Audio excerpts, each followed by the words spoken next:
My name is Jason, and today we're going to talk about changing the filters in your whole house humidifier. Two common types. One is general purpose, the other one is antimicrobial.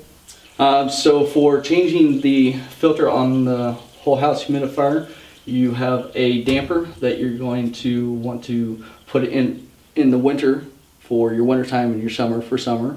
When you're changing the filter, you're going to want to turn the furnace off.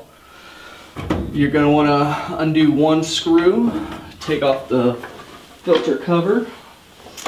You're just going to want to pull this up and snap it out.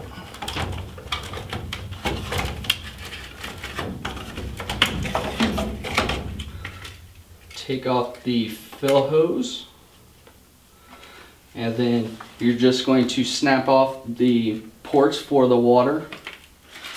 Let the old one out.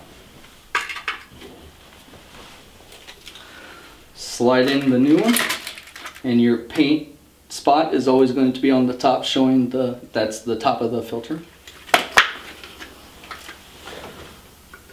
Reattach your fill hose,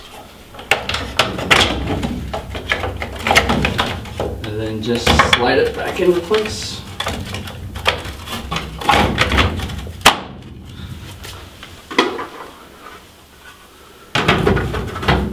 Put your cover back on,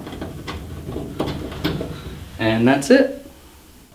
If you have any other questions or want more information, you can contact us at Pristine Inspections and Testing at pristinehi.com.